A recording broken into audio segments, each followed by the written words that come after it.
I'd like to call us back into open session. The report is that the board has elected to reject the claim that was presented in closed session as listed in the agenda. Now I'd like to ask for a motion to approve the agenda. So moved. Second. Thank you, Michael, Tom. Do we Julie, want to make allowance for the people that are present? Like,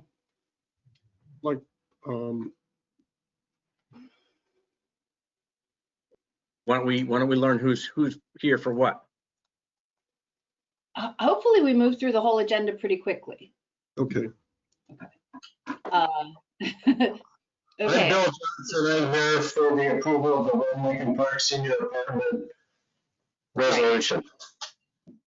Yeah, I think it can work, Director Gaffney, as laid out. All right. Julia, will you call the roll for the motion? Yes, I apologize. Who was the second? Was it Director Kelly? Yes. I second, yeah. Okay, great. Thank you. Roll call. Borstein, Yes. Gaffney, Aye. Kelly, Yes. Beggs, Yes. Villa. Yes. Unanimous vote. Thank you. Thank you.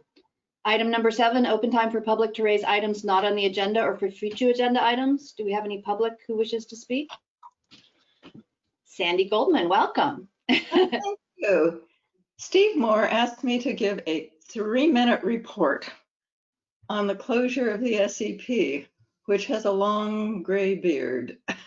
In 2012, the regional board levied a substantial fine on RVSD for a series of SSOs between 2008 and 2011.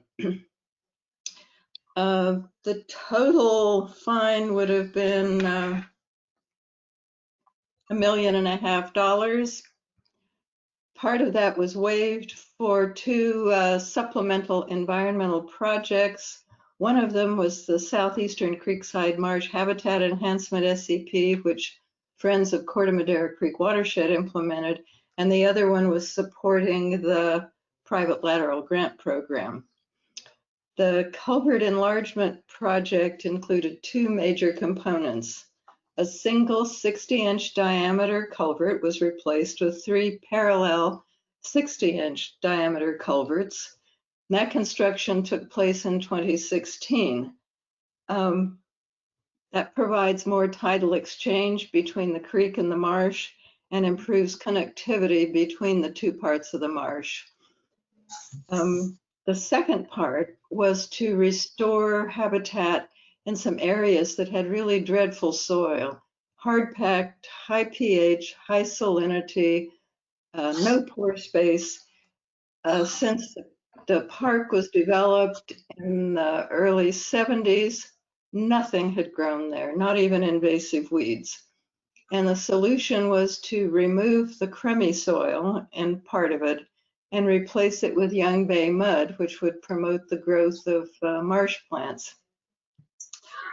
The SEP had very specific performance criteria, and one of them was that we restore 500 square feet of marsh habitat.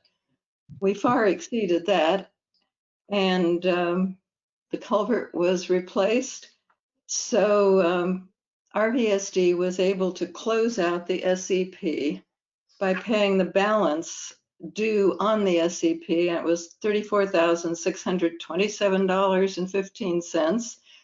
That a check was cut for Friends, and that money will be used to pay biologists who are conducting plant surveys that are required by the California Department of Fish and Wildlife and the regional board for another 3 years. So the permitting agencies have much more demanding requirements than the SEP did, but you are now out from under the SEP obligation. Yay!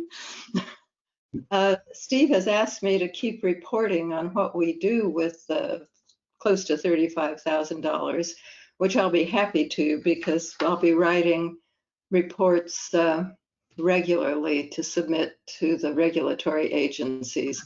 And in addition, the Marin County Parks requires quarterly surveys for invasive weeds as part of their early detection rapid response program. So this $35,000 will cover quarterly visits by the biological monitor, 3 of them to look for weeds, and those are fairly quick and dirty, and then 1 really intensive plant survey every September, which does a lot of counting and transects and plots. But we are, and I had sort of thought maybe we could close out the SCP earlier if we spent all the money on part of it on the culvert. But the regional board people involved in managing the SCP said, no, we want it all to go for habitat enhancement. So that's why it has lingered on so long. But anyhow, if you have any questions, I'll be happy to respond. Thank you, Sandy. Yes, so this means from our district standpoint, we're done. Yes. There was a set amount of money. This last payment was due January 15th. It was not negotiable. And so the district's met its obligations under the enforcement order. And Sandy's explained what the remaining funds will go to help fund, to make sure that the permit requirements that the Friends have incurred, is taken care of are met. So that's a good story, and this is where our involvement ends. We'll just be copied on those regular monitoring reports for our information. Thank you. Yes. Tom, you had a question? Yeah, I had a question to Sandy. How was your project chosen? How did the district select? Well, the last biggest spill I remember that. right beside that culvert that we replaced. Oh, And there is a preference for projects in the vicinity of the offending discharge. And that could hardly have been closer. I mean, it was right there. well, we all use that bike path frequently, I'm sure. So. Yes, well, I hope you admire the new culverts. Actually, they're quite inconspicuous. But they very much are letting more water in. Okay, that's great. There's better connection between the 2 parts of the marsh. If you have another minute, our original proposal, we hoped to increase the tidal prism by going in and excavating a fairly significant part of that panhandle that hangs down. But I guess the year before we applied for permits, the Fish and Wildlife Service, the California Department of Fish and Wildlife, the regional board, NOAA Fisheries, all these people had done a survey to find marshes that would hold up well to sea level rise. And Corte Madera Creek Marsh is one of the higher marshes around the bay. And they said, do not lower any of this marsh by a single inch. We want it left high so that as sea level rises, there are areas that will remain tidal marsh and not just be open water and mudflat. So one of the goals of the project, increasing the tidal prism, was cut off at the knees right away by the regulatory agencies. Of course, now the big push is resiliency in the face of sea level rise. So, we were just lagging a little with looking for increasing the tidal prism, but we've caught up now. Pam, did you have a question? Hi, Sandy. Hi, Pam. Hey, quick question. Any pesticides used in any of the project work at all? Oh, no. Oh. Okay. No. You know how rumors spread in Marin County. The invasive Spartina project has to use imazapyr for some very specific plants. But our project, the only weeds we have can be dug. There's a plantago infestation now, which I'm going out a day or 2 a week to try to dig. And we pull the salsola soda, the Russian thistle, And it has really shallow roots and is easy to pull. And those are the only 2 weeds we have in the whole project area. So, Thanks. Thank you. Anything else for Sandy? All right, thank you for reporting on that. Good to hear welcome. from you, Sandy. Thank you for joining us. And I'm Any- sure the rest of your meeting will be compelling, but I'm going to go eat dinner. Quick question, Sandy, before you hang up, are these projects where you go out and you dig locally to clean it up? Are they organized, going out and digging with a lot of people together, or is it just you going out and doing it?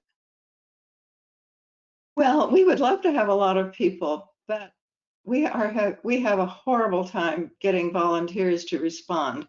And right now, with the limits, the requirements for social distancing, we just have not scheduled any trash collection or weeding events. Although I'm thinking about sending out an email message to volunteers saying, hey, we can't plan big events, but if any of you want to do a one-off thing, I can go out there with you well masked and stand 10 feet away and describe to you which weeds to dig. And because I do need help at the site where I'm digging this plantago. I'm wondering if, since we are a big supporter of Friends of the Corte Madera Creek, and probably will continue to be, if not financially, at least emotionally, if maybe when you're doing one of your projects, not perhaps right now, but in the future, if you could let us know, maybe if the board thought it was a good idea, we could have Steve Moore included in his monthly general manager's bulletin, and we have a very large audience in the Ross Valley, and maybe you get a few more volunteers. Thank you for that suggestion. I will stay in touch with Steve. Okay, I think I would like that, but anyway, just a thought. Okay, thank you. Bye. Bye-bye, Sandy. Bye, Sandy. All right, is there any other public that would like to make comment at this time? Seeing none, we'll move on to agenda item number 8, committees report out. Finance Committee, Tom, would you like to report on our Finance Committee meeting? Yes, Mary and I met yesterday with staff, and we, I thought, had a very good meeting. We reviewed the interim financial statements, and the big news there was that we did receive, it wasn't shown on the statements, but we heard about it, an ERAF payment from the county greater than $600,000. It was not budgeted, and we thought we weren't going to get it this year because of COVID, but we did. We also spent a considerable amount of time on the request for the amended sewer connection fees for the senior housing facility, and had a good discussion on that. We'll talk some more about that.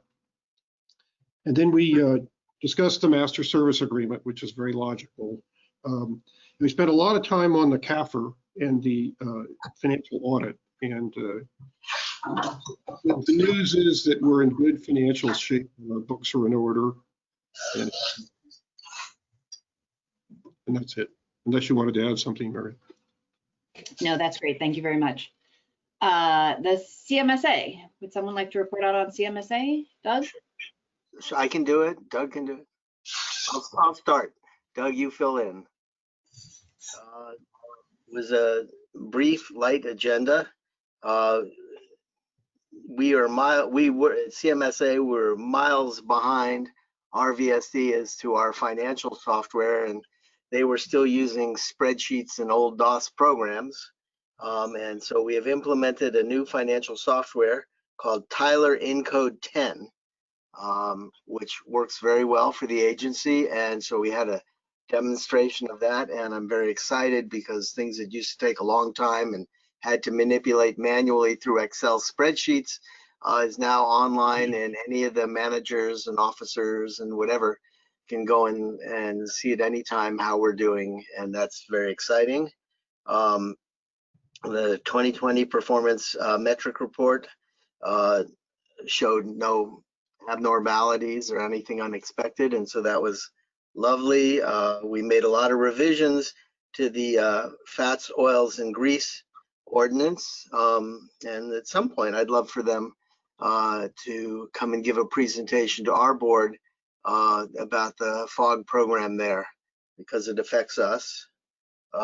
We procured 6 return activation sludge pumps, very attractive, in advance for $250,000, so that we'll have them when we start doing that work. But they're 30 years old and have reached their useful life. And they take 6 months to get. And they take 6 months to get. So that's why that, and that was really about it, Doug. Very good. I would only add this because I have a question about this. The informational items, we received an article dated July 22nd, 2019 by Jeff Chang, focus on public benefits regarding public agency board members' worker classification matters for tax purposes. I'm actually curious for Andrea's assessment, doesn't have to be now, on this, because there's another agency in the county that says this issue means that, and I don't agree with it, so I'd be interested in the law, that board members must be paid health care. It's required because they're employees, and I just wanted to know what this letter or this law actually means, and I'm not asking Andrea to do it now. Well, I'm not sure there's time to go into a lot of detail, and I haven't researched it at length. I think there's a lot of discussion at the federal and state level about whether public agency board members need to be treated as employees for withholding purposes. I haven't seen much about healthcare purposes, and I know that there's a lot of discussion right now about the state law and what it means for public agency board members as employees, but I hadn't seen yet discussion about a requirement for providing healthcare along those lines, but rather just on, withholding that side of the tax equation. But I'd be happy to look into it, or we can talk about it at some other time. Yeah, I'd like to look into it. Just for the record, to state for the record, I oppose it. I just want to know what the law is. I oppose that idea, and I don't think the reading that I had of the law, but I'm not a lawyer, states that. But I'd like you to give us your opinion. Thank you. Not today.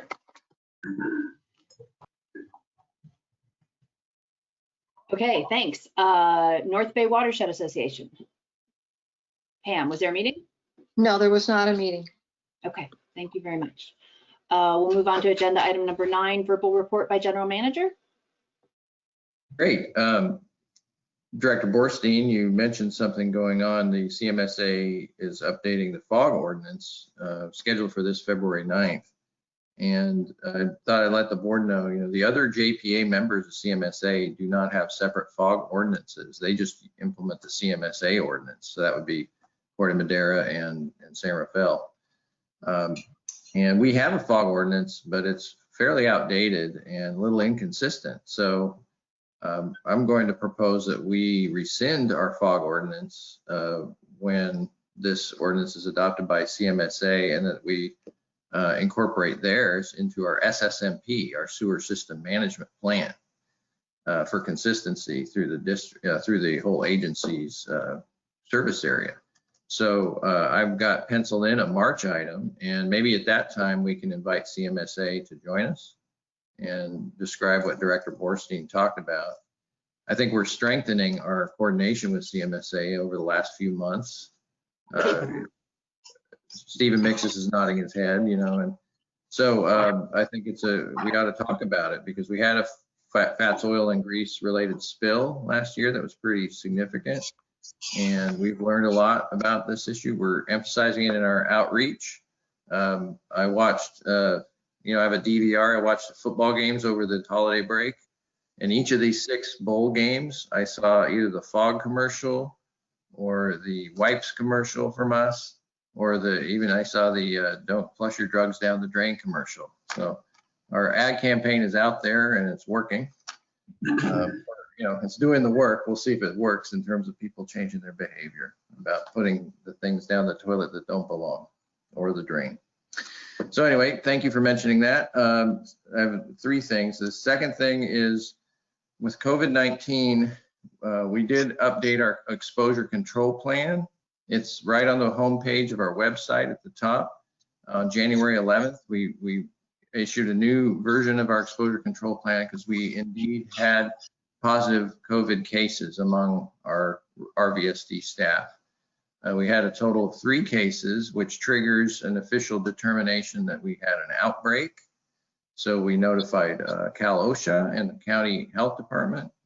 And I'm just pleased to let you know that nobody had to go to the hospital, and things are on the mend. But that happened, and we had to divert some of our attention to that. And some of we had to quarantine folks so that we had less productivity for our metrics, which you'll see in a later demonstration. But I'm pleased to let the board know and the public know that folks' health is improving. And then finally, the third thing is I wanted to give the board a heads up on the easement initiative. This is something that we put in the business plan last year and continue to work on this year. And pleased to let you know we've reached a milestone where we have a beta version. You know what that means? Kind of a offline version of how this will look on our website. Some draft brochures and frequently asked question documents, and a plan to do a mail out to all the property owners in our district that have an easement sewer. And there are many, there's thousands. And so just want to give the board the heads up because we're following through with our business plan commitment. And Phil's here and Stephen are here. They're participating in this initiative. Patrick Filippelli, our data management business systems analyst, is very involved. And it's going to have a website, an interactive map where you just enter your address and it drops down because it allows addresses that exist. And you'll be able to see a map of your neighborhood and where the sewers cross the property. And the goal of this is to get contact information for tenants or homeowners so that our staff during the work order process can reach out and there's no surprises, so they know we're coming. And you can also have a dialogue in case improvements or fencing or anything have been put up that restrict access to the easement for us to do our regular maintenance. And we need to do this maintenance for public health protection. So at any rate, it's really moved along. And I want to invite the board members, if you're interested, to try the beta versions before we go public with them so you have a sense of what we're doing. And if you have any comments on our outreach materials. So I just wanted to let you know that our goal is in early part of February to mail out all of these letters with the brochures. And right now, Andrea is looking at making sure we have our the things we say legally about easements are accurate. Okay. Hey, Steve, what if it isn't it's a non-recorded easement? That's what I'm trying to say. What if it isn't recorded? They're included in the plan? Yes, and it's also not just sewers, but manholes, right, as access points. Not many, how would I say this? I don't know the exact percentage, but many of the easement sewers are not recorded. Mm-hmm. But there's a legal instrument known as a prescriptive easement. That is where there's an encumbrance on a property that has been there for a long period of time, decades. There is a prescriptive easement so that we have the full legal right for access afforded to the district under the 1923 Sanitary District Code, going back almost 100 years of law that gives us full access to those pipes and manholes, even if it's not recorded. But I was asking if it's going to be included in your. Yes. Okay. Yeah, good. Yeah, because we don't make that distinction in the map. So when the map comes up, it shows the sewer and the manhole and the property lines, And so it's not really material for our public health protection, whether it's recorded or not, but it's desirable to have it recorded because it just, you know, it better communicates. And our policy really is, if we put a new sewer in, we definitely record it as part of the process of doing new capital work. All right, any other questions for Steve on his report? Great. Agenda item number 10, verbal report by board members and requests for future items. Does anybody have any other reports or requests for agenda items? Seeing none, we'll move on to the consent calendar. Does anyone have anything they'd wish to pull from the consent calendar this evening? Great, then may I have a motion to move the consent calendar? I move we move the consent calendar. Thank you. Second. Thank you, Doug. Julia, will you call the roll? Yes, President Zilla, thank you. Borstein, Yes. Gaffney, Yes. Kelly, Yes. Meigs, Yes. Zilla, Yes. unanimous vote. Thank you. Thank you. Item number 12, consideration of adopting resolution 21-1600, reducing sewer connection fees for the senior housing facility at 1 Lincoln Park, San Anselmo. Steve, do you want to introduce this item? Yes, happy to. This item is regarding the consideration of adopting that resolution, reducing sewer connection fees for senior housing facility at 1 Lincoln Park in San Anselmo. This is the first case come before the board for a resolution per the new ordinance 92 that was adopted, I believe, in March of 2020. And with that, I'd like to hand it over to Phil Benedetti, our associate engineer, to give a high-level overview of the project. And we do have a guest here, Mr. Bill Johnson, as a proponent of the project, to answer any questions. Phil? Yeah, I'm the owner of the development for the past 8 years, so there's some history here. But yeah, so Phil, could you please start? Yes, good evening, members of the board, district staff, and members of the public. The item for your consideration tonight is adopting a resolution, as Steve said, that will reduce connection fees by 50% for the senior housing project at 1 Lincoln Park in San Anselmo. The Lincoln Park Senior Apartment Complex, it's going to provide 16 legally restricted apartments for senior citizens, and it's in a location that's going to provide easy pedestrian access to downtown amenities, public transportation. The entire facility is ADA compliant and to facilitate access for the elderly, and it's been designed from the ground up with senior resident interests at the forefront. Additionally, 2 of the units are designated as below market rate to provide housing for low-income seniors. Ordinance 92 allows for reduction of connection fees up to 50% for senior living facilities of this type. As there's a great need for housing of this kind in the area to facilitate the transition of the aging population from larger homes to more compact and economical apartments, it's important to both incentivize the development of projects like this, as well as reduce the cost for future residents of these facilities. So therefore, it's a staff recommendation to adopt resolution number 21-1600 and reduce the connection fees by 50% for the senior housing facility at 1 Lincoln Park in San Anselmo. And with that, I'd like to open the floor to questions and also introduce Bill Johnson, who's with us tonight, and he's one of the developers of the Lincoln Park Senior Apartment Complex.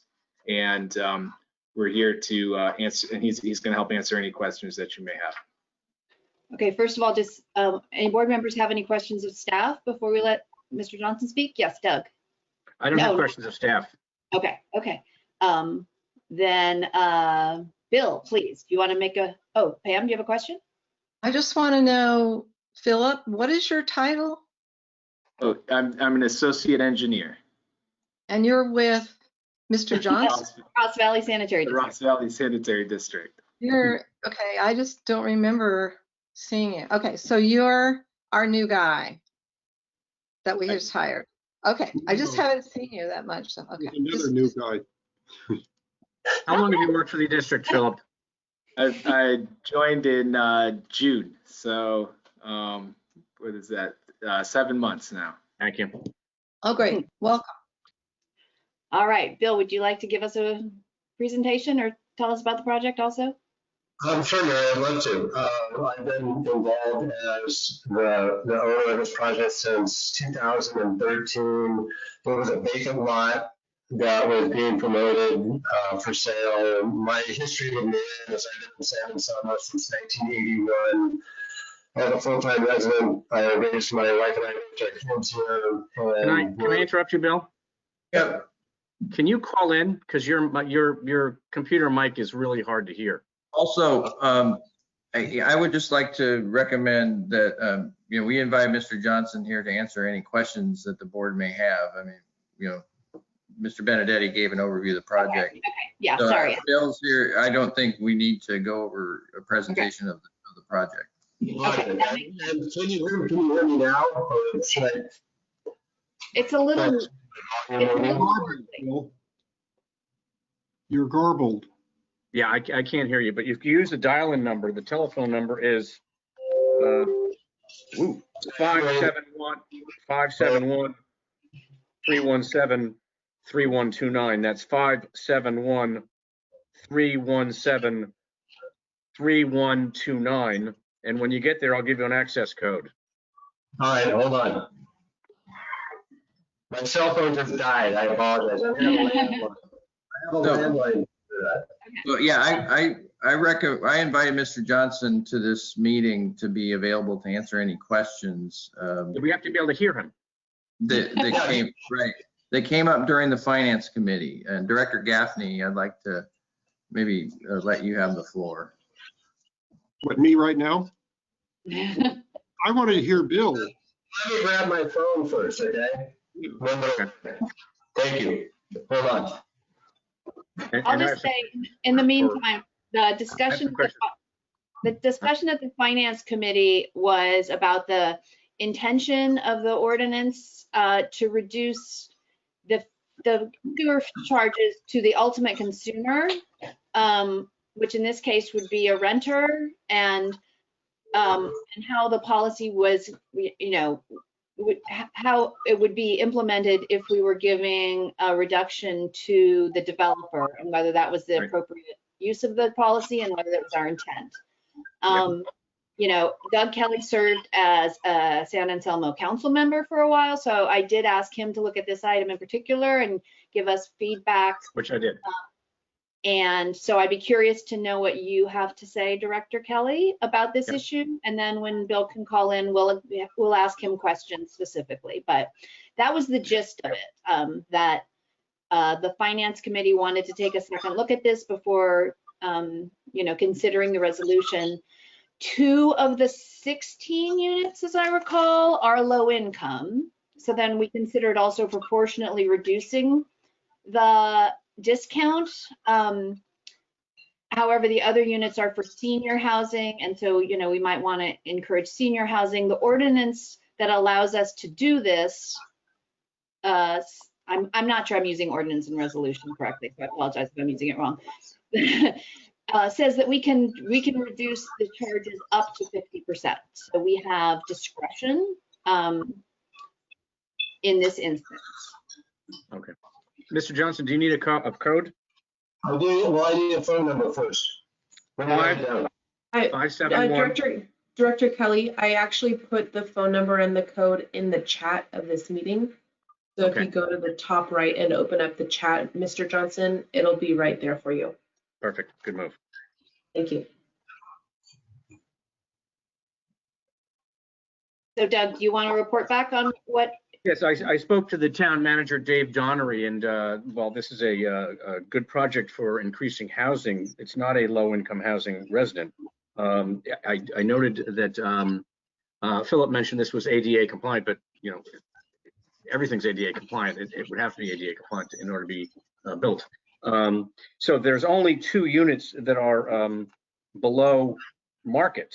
And it does say, if I may find that, below market rate housing for low income residents, but I don't know, and I'd like Mr. Johnson to tell us what that means, because there's well below, and the rest of them are market rates. And I don't really think that we intended this ordinance. I guess one of the questions I'd ask Mr. Johnson is, how would this reflect on the purchase price or the rental price if we offer him a discount, and how would it if we did not? I mean, this is for the residents, not for the builder, with all due respect. So that's my information from the town manager. This is not a low income property. There are two below, but I don't even know what that means. Right. Well, it is in our write-up. It's 80% of the, Philip, can you remember what it was? It's 80% of the area median income. Your salary has to be 80%. All right. Can you hear me? I'm sorry. You have to turn your computer off, Bill. And yes, we need you to mute your computer now, because it's going to hear your. Right. Right there.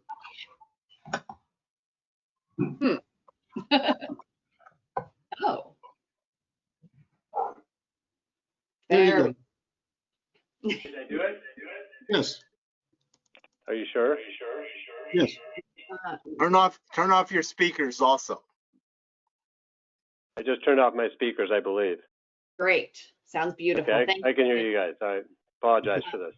Okay, so while you were dialing, I don't know if you heard Director Kelly say that our understanding is this is not there are two low income units in the property, but what is that low income threshold? What does that mean in dollars or? In 2016, when I applied for and obtained my design review approval, which was done in just one meeting with the planning department, the community really wanted senior housing, and it was pushed by myself as the owner. Just, it's such a need in the community, and seniors, my mom is 92 in San Anselmo. I was shopping for places for her to live that were one bedroom independent living apartments, $2,600 in the Redwoods.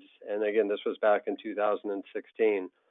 And I thought, she was $3,600 a month at the Redwoods for a 500 square foot one bedroom. These units that are market rate, quote unquote, I'm offering from $2,800 to $3,300 depending on the location in the building.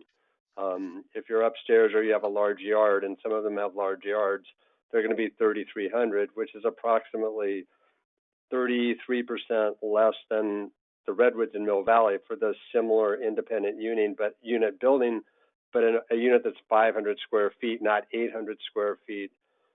And those buildings, I don't know, do you know how old the Redwoods are? Anyone? The buildings? Old.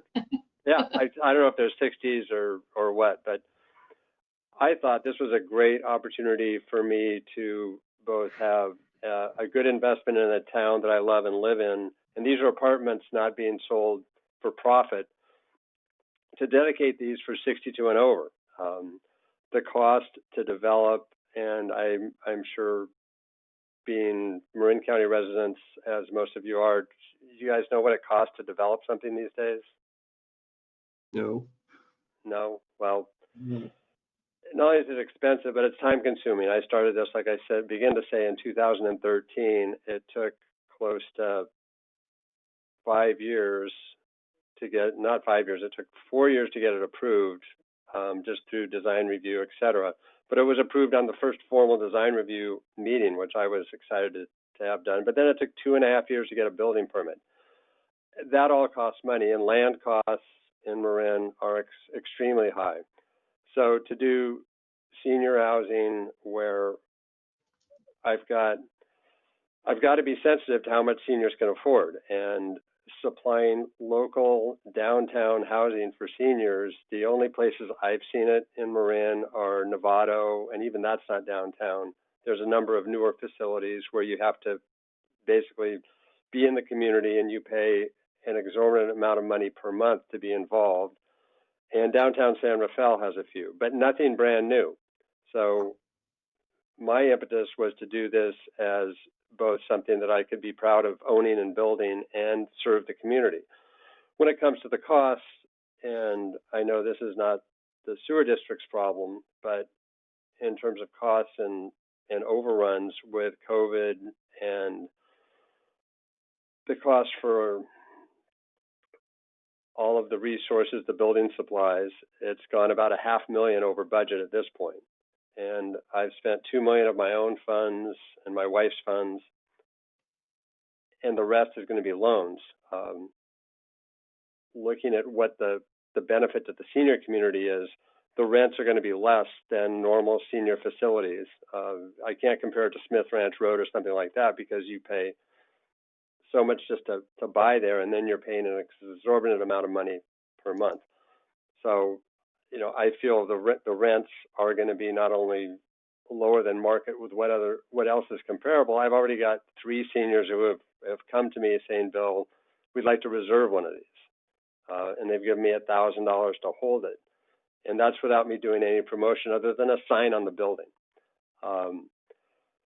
As far as the dollar benefit for the seniors, I think it's hard to put a dollar value on being able to live in the same community where you've been living for 50 or 60 years and raised your family and want to stay in that community. There's nothing available for people, which is.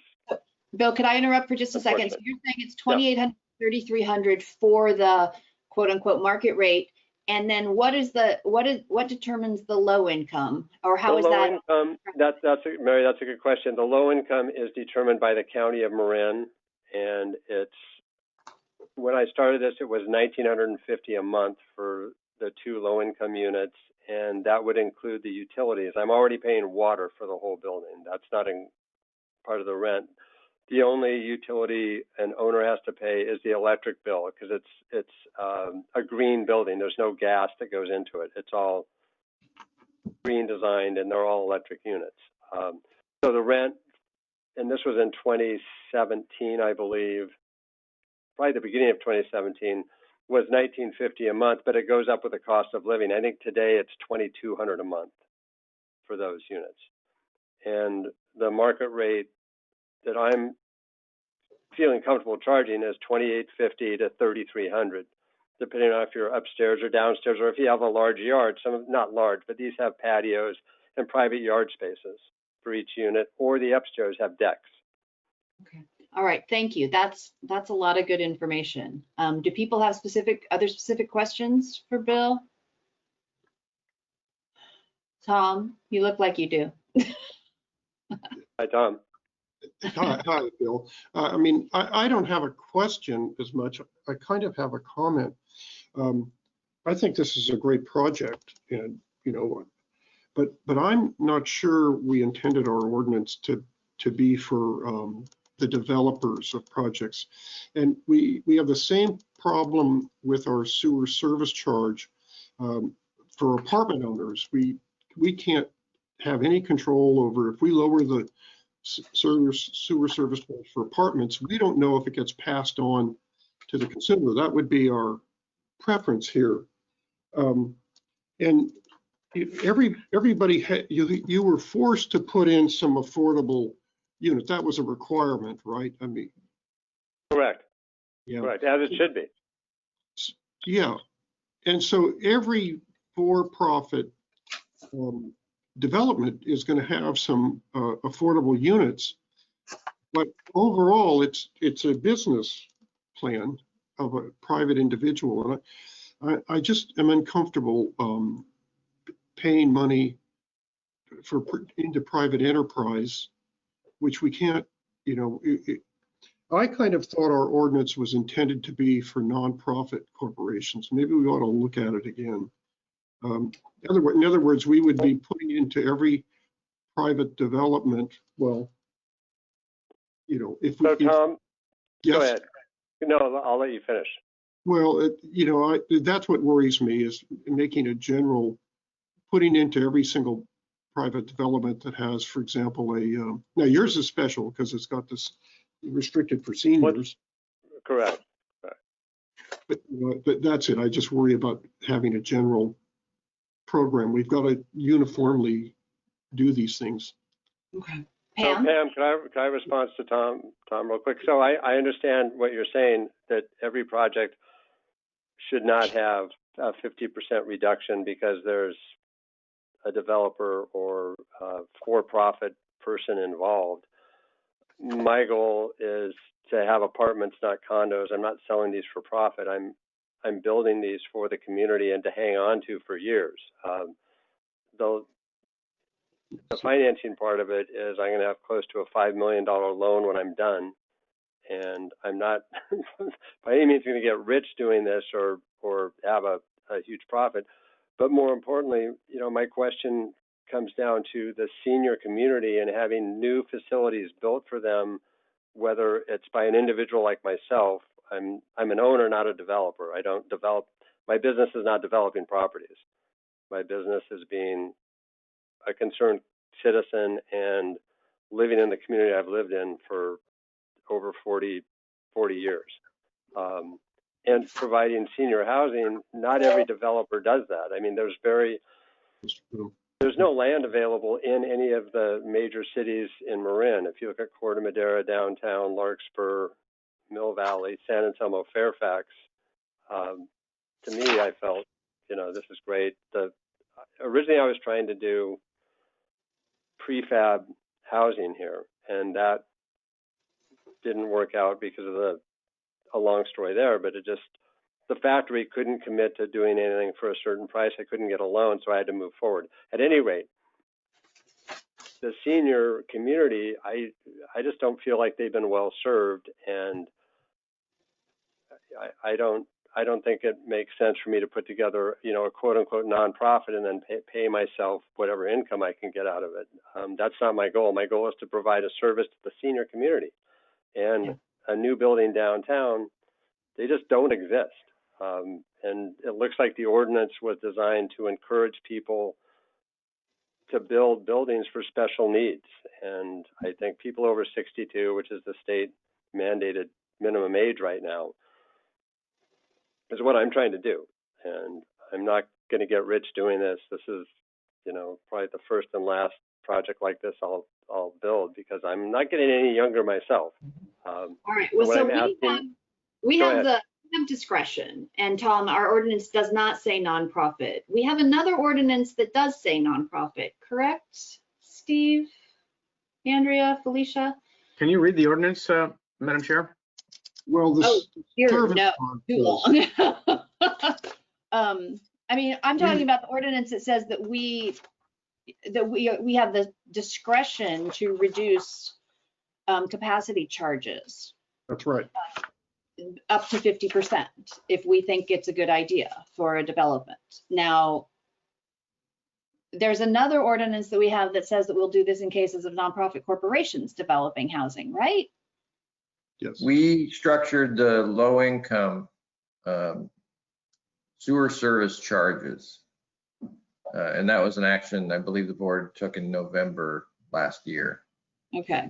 So this and is that was based on an analysis that Hildebrand put together for us that showed if we were going to do a multifamily sewer service charge discount, really we need to limit it to nonprofit. So that was an analysis that came to that conclusion. I see. On this one, staff is using the language of this March 2020 ordinance, which states, to Director Kelly's question, on adoption of a resolution by the board, which there's a proposed resolution in this package, the district may approve a reduction of up to 50% of capacity charges for, and then it explains what for, legally restricted, affordable, low income, disabled, senior citizen, and similar below market rate housing units approved by the appropriate land use and zoning jurisdiction. So staff reads this language to say that it's in the board's discretion because this is a legally restricted senior citizen development. to qualify, and it's up to the board to do so. And so our recommendation based on our review was that you had discretion to offer 50%. And Yeah, Steve, real quick, if I could interject shortly, it's also ADA, every unit is ADA compliant with an elevator and 3-foot doors, and they're all one level. They meet ADA requirements with the thresholds going out indoors and outdoors. right. Yes, Pam. Well, I hear what you're saying, Steve, more. Being a planning commissioner 9 years, been through this more often than I want to, but you know, it is expensive to build in Marin. That's a total given for any developer, any contractor, anybody in the building world. It's expensive to build. And, you know, that's how Victory Village came in to sort of live and finish. They had multiple developers, multiple entities to create that. And it's probably one of the most and best recent low income, but I mean, we're talking low income. They take homeless people. So in the spirit of what I remember and what I thought we had done was to only include this very decreased amount of 50% was to these low income. Fair market rents are like, you know, you're taking someone's entire Social Security check unless they have extra money in their pocket. And even, you know, there's different levels of low income. There's very low, there's middle, and what have you. But I feel very drawn to only allowing the 2 units because these others are not, they're not low income. I hear you about ADA. I get it. You know, I took care of my mother here who was 94, and my house was not ADA, and it's awful when you get that old. But I don't feel that the total premise matches to what the spirit of what we wanted to do, and that was to help low income. You know, I mean, 62 years or old, 62 is young to me, but I don't want to get into that one. But I feel sort of like that is the spirit of what we did. Others can beg to differ, that's fine.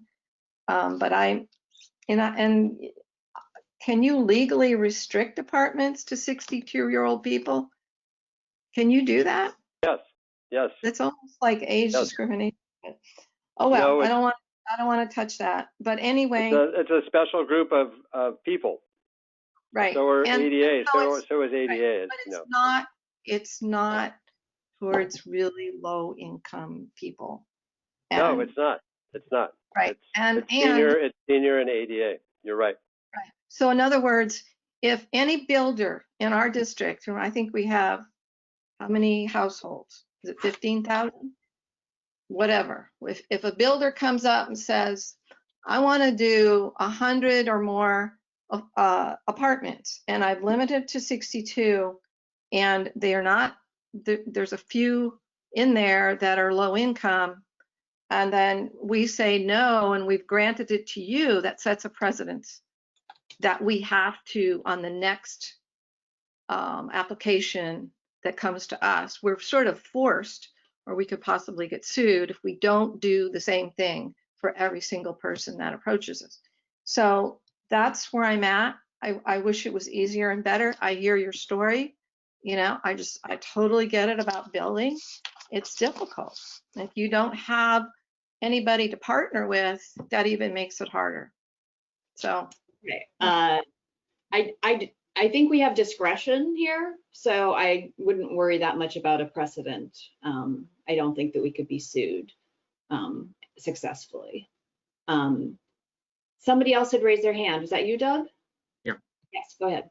Okay, so a couple of things. I agree with the gist of what Tom and Pam said. I want to be clear, Pam, I don't agree with the last part of your statement whatsoever, because discretion means discretion. So we can decide what we want on an individual basis. People can sue us for wearing yellow socks. You know, nobody can stop that. but I don't think they prevail. 12.5% of the building is low income. So if you did a 12.5% discount, that'd be about $26,161.93, something like that. I'm sorry, I was estimating. I was estimating your annual rent payments would be about in the nature of $537,000. Is that close? Is that a question for me? Yeah. Yeah, that would be the gross. 537,000. That would be the gross before paying property taxes and paying water utilities and other maintenance fees, et cetera. So I agree that it's not going to make you a millionaire anytime soon. So I might suggest to the board that we consider, instead of a 12.5% discount, perhaps a 25% discount, which would be in the nature of $52,000. I don't know how the rest of the board feels about that, because it is senior housing and we have some discretion. And the numbers I ran indicate to me that the man's not going to be making $1 bajillion. Yeah, I was going to say, I feel like there's a middle ground. I feel like maybe we want to revisit our ordinance because the way the staff interpreted it is certainly based on how it was written, senior and low income. But senior doesn't mean low income. So if that was our intent, we can go back to that and say, well, that wasn't our intent.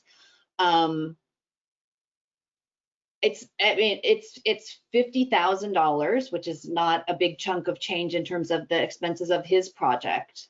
And then in terms of our budget, it's also not that big a chunk of change. And I'll remind the board that we've got connection fees coming in from the hospital that have blown this line item up in a way, so we do have the money. We are not, other ratepayers are not going to pay higher rates if we offer a 50% discount or a 25% discount or anything along that spectrum. In fact, never has there been a line item that we could draw from more easily and not have it affect the bottom line of the district. But I do want to honor the now stated intent of the board that we really want to just reduce it to low income. So Doug, do you want to make a motion based on your 25% reduction as opposed to 50% reduction? And we'll discuss. I would move. Michael hasn't gotten to speak on this item. Yes. Yeah, I agree with Mary on that one. And if you look at the consideration of adopting the resolution, it says specifically it's for senior housing facility. And, 62 and above makes me feel bad because I'm above. That makes me senior. But like Mary said, with the hospital, they came in with their connection fees. It paid us the reason we made the resolution at 50% was because we gave Victory Village a much larger one than that. So we might want to go back and revisit it, just like we did after granting Victory Village. We could go back and look at whether, did we get the intent right or whatever? But I wouldn't have a problem based on how we're doing and with the, like Mary said, with the hospital connection fee, and that this really is senior housing in San Anselmo. Whether it's 25% or 50% right now, I wouldn't have a problem explaining like Mary said, it's not going to raise anybody's rates if we do this now, and we really are helping a senior community. I think the wealthy, wealthy senior citizens aren't probably going to be living in a 500 square foot apartment. It's 800, Michael. It's 800 square feet. 500, 800. You're right, though. You're right. No, the Smith Ranch population, Smith Ranch and Kent Woodlands people aren't going to be moving here. They are not. I suspect we're talking about the constituents that really, could be me in 15 years saying I don't need this house I'm rattling around in, and somewhere downtown in San Anselmo where I can walk everywhere and down to Andronico's for, so I would have no problem. The same that we did with Victory Village and if we want to come back and revisit it later and change the ordinance to make it really that it says low income, we can do that. But Remind me, what did we do for Victory Village? Oh, No, don't want to go back there. That's not, because that was, that's why we limited it to 50%. Okay, it was more than 50%. oh, yeah. Okay, I And remember. it was very, very low income though, Chair. understand. I do understand. Tom, That do was you a have? big difference. That was a huge difference. Well, I kind of agree with Pamela. I was going to go for 25%, but I think, I mean, for 12.5%, just the low income buildings. But I think Doug was going to suggest 25%. And You personally, I think that's a good compromise. That's exactly what I'd like to do. I'd like to make a motion that we offer a 25% reduction in the connection fee for the senior housing facility at 1 Lincoln Park in San Antonio. I'll second.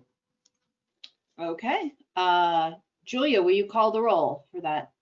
Oh, do we have any discussion of the motion? Do we have an? Do they Okay. qualify for a lateral grant program? I have a question. Yes, Pam? So the 25% is for all of the units? Is that the new wording on the motion? It's for the Yes. project. It's for the connection fee for the project. It's all of the units, in other words, yeah. Okay, and so in this one ordinance, it's not the ordinance we changed, it's a different ordinance. It talks about using discretion pretty much kind of at anything, right? We are passing a resolution tonight that says that we are going to reduce the connection fees for this project by a certain amount. And the resolution, if I'm getting this right, yes. Yeah, The well, I wanna know resolution- go ahead. The resolution is attachment D to the item, and it currently says we wish to approve a 50% reduction, and we would just change that to be 25% under the current motion, which is a compromise between a 12.5%, which would represent the number of truly low-income units, and the full possibility, which would be 50%. And so a compromise has been proposed at 25% to take account of the fact that the other units are designated for senior housing. And we may revisit the ordinance later to clarify, sort of the board's intent around how it's to be used. Okay, in the resolution, which I can't find right now. Attachment item 12. Page 38 of 202, page 38 of the board packet. Okay, does it reference the ordinance? Yes. Yes. It would be a new ordinance we're writing tonight, Pam. It's not related to any other ordinance in the past. No, Specific to this point of project. order. Can one of you guys talk one at a time, please? Point of order. It's a resolution. Yes. Point of order. I'm sorry, This is- Steve. Yes. This is not a proposed change to the ordinance. This is a proposed resolution implementing the ordinance. So the ordinance is up here on the first. Now, where's the ordinance in here? That's why I'm asking. I can't find it. Page 38 of I have 292. No, the ordinance is The number. resolution. The ordinance The is. ordinance. page Oh, I'm sorry. 40. So we're Okay, not I just amending the ordinance tonight, but the resolution does refer to the ordinance. And the Okay, relevant, I now see it. It says ordinance number 92 in here, section 26, correct?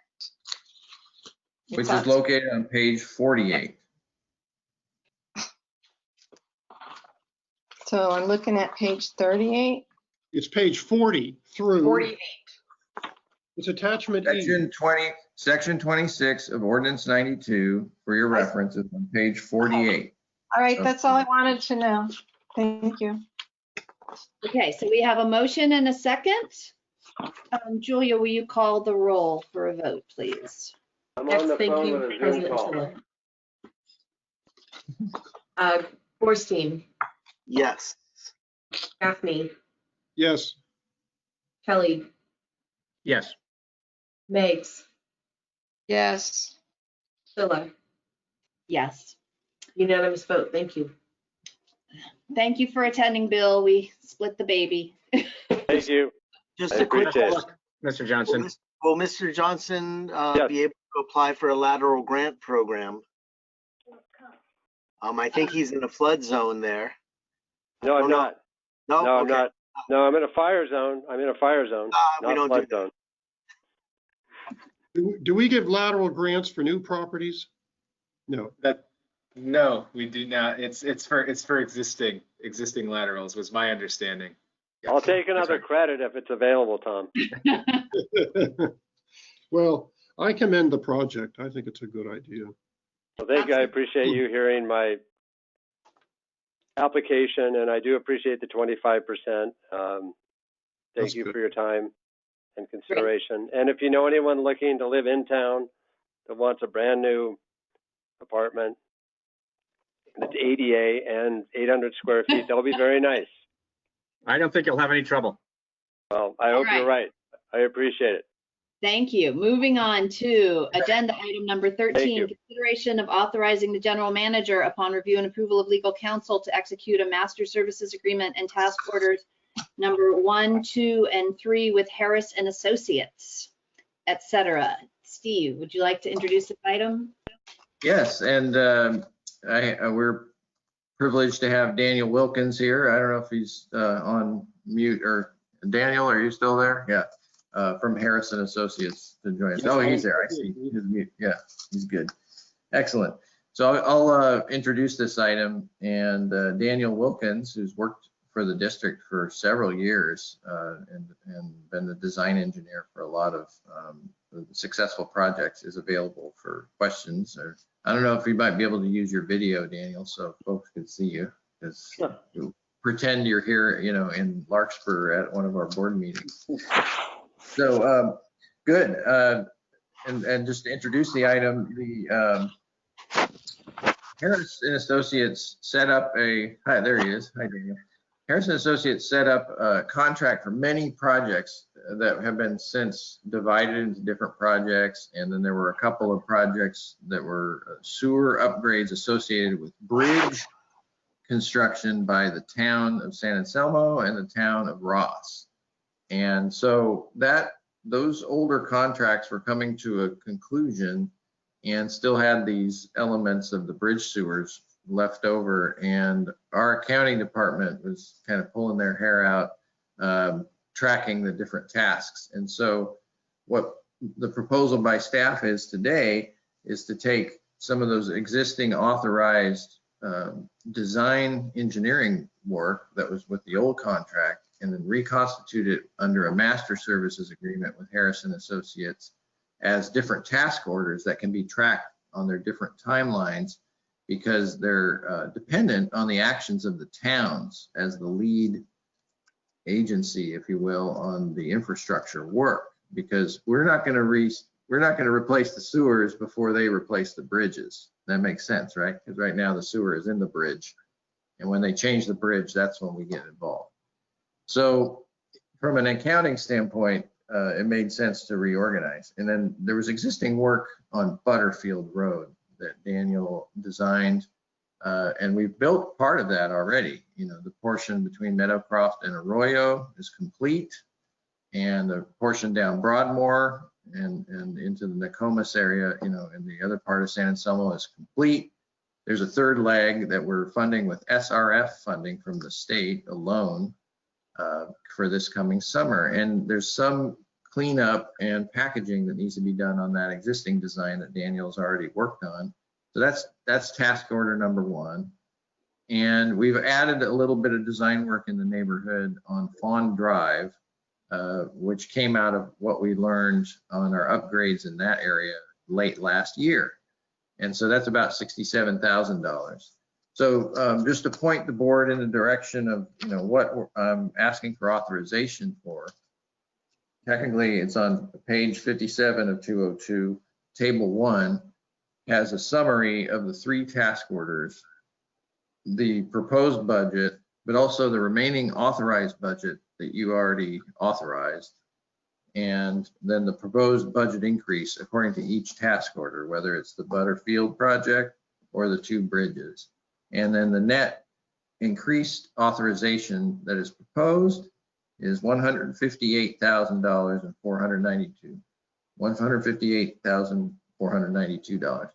The overall authorization for the master services agreement is $417,271. But as I mentioned, much of that you've already authorized in previous agreements, and we're just reconstituting it. And all three of these projects are in this year's budget. So when you go back to the capital project sheets of this year's budget, these three projects are represented. So there's no surprises here. It's just a matter of repackaging it. And then the fawn drive is a new add-on of that increased amount of 67,000 total.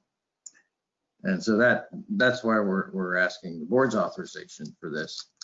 And we think it makes sense because if we're going to be doing disturbance in the Butterfield area, we can have the same contractor coordinate and potentially work on the lower fawn area, which is about 3 or 4 blocks north along Butterfield. So it's kind of that working in that same area and coordinating this needed upgrade.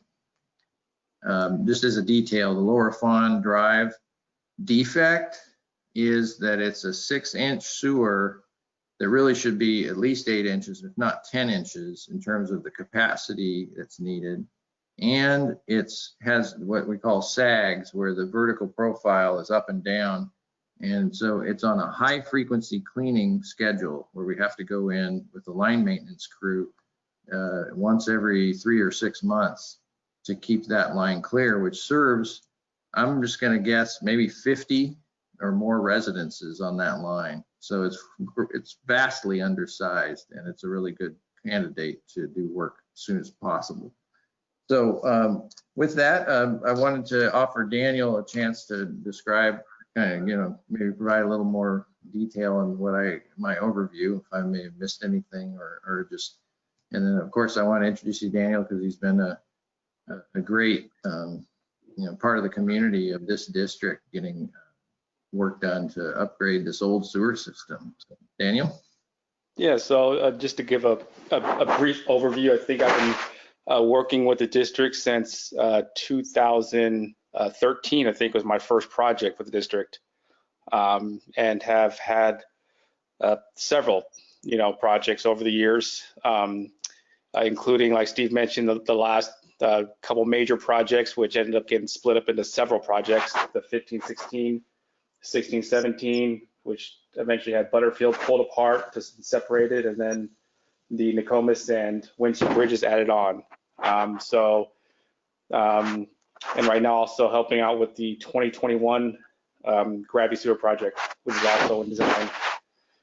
So yeah, as Steve mentioned, the Butterfield project was designed fully several years ago. Unfortunately, we only had one bidder, probably due to the complexity of the project. So we ended up splitting it up into 3 projects. So this will be the last piece to complete that whole relief sewer and activate it. I think a good portion is not being used right now until we complete the connection up top at Kenrick. And then, yeah, the 2 bridges have been delayed several times because of the towns. And so it's, just accounting on our end as well to separate these 2 bridges out and close out some of these old contracts. Great, thank you, Daniel. Yeah, it's yeah, any questions? Tom has his hand raised. Yeah, I was wondering on the bridge projects, it seems to me that wouldn't we want to get ahead of the bridge projects? Because isn't the first thing they're going to do tear the bridge down and our sewer's hanging on the bridge? Wouldn't we precede those bridge? That's my question. Well, at least with the Winship bridge, because that's a little further along in design, we discussed with the town to actually have a joint project with the same contractor who's doing the bridge work. So we would do our design, and our design is dependent on what is being done exactly to the bridge, because where their foundations are going will dictate where we can put our sewer. So we have to wait till those 2 are further along in design. Winship is further along. Nokomis is still in the early stages.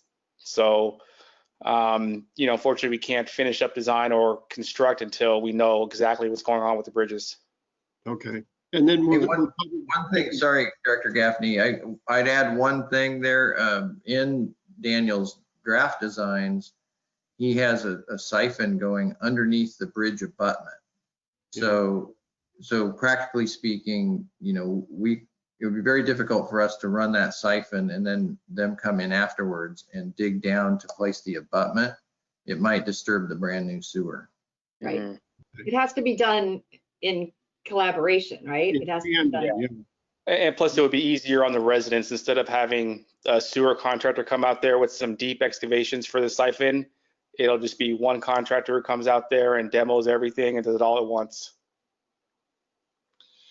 Well, we discussed this in the Finance Committee, and these are 3 separate projects with 3 separate schedules.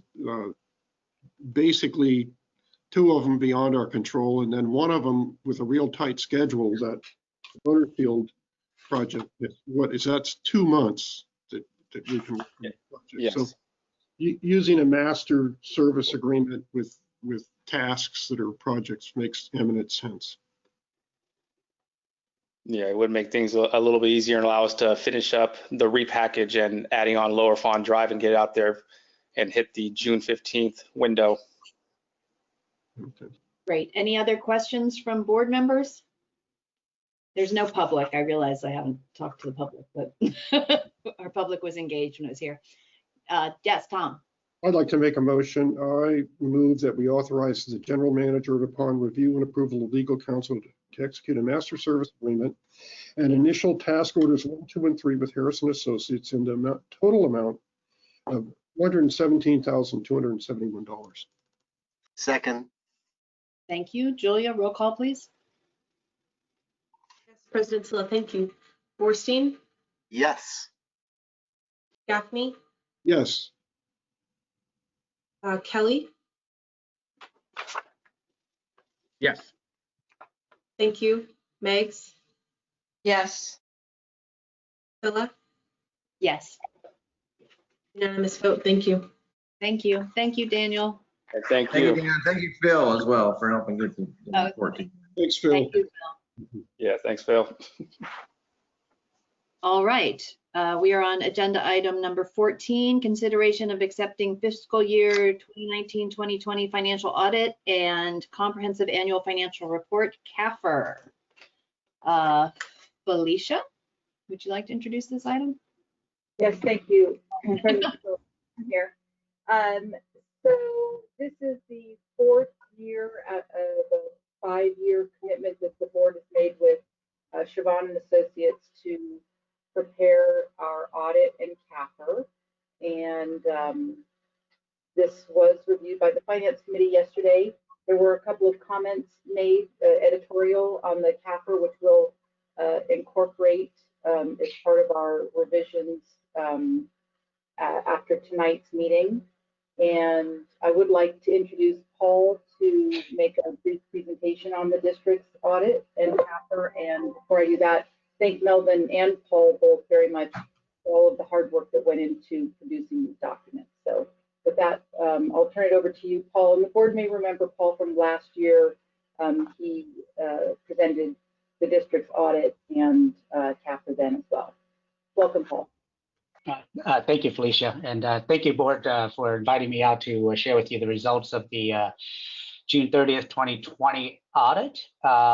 So just to start out, just to give you a little bit, we audited based on generally accepted auditing standards and governmental auditing standards. And I want to just cover a little bit of the financial highlights with you. The district in the fiscal year 2020, you'll notice there's an increase in your total assets in terms of restricted cash and investments, as well as capital assets. And that's due to the revenue bonds that were issued. So you'll see a related increase in your non-current liabilities for that debt.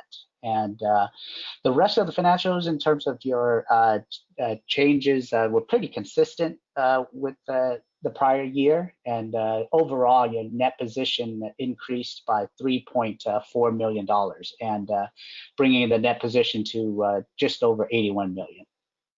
So with that said, I'm happy to report that the district is in good hands. I wanted to commend Felicia and Melvin and their team on the CAFR and getting the GFOA certification. That's something that is a lot of work that goes into that. They have a higher standard, reporting standard. It generates a lot more transparency. And also even the board, we had the finance committee meeting yesterday, and they're definitely doing their civic duty in terms of oversight. They asked really good questions. I did a really thorough review of the audit. So yeah, definitely have, you guys are definitely in good hands with the team you guys have. As far as the audit results, we did not note any exceptions to our audit opinions. So our opinions and audit reports were unmodified opinions. We had no material weaknesses noted.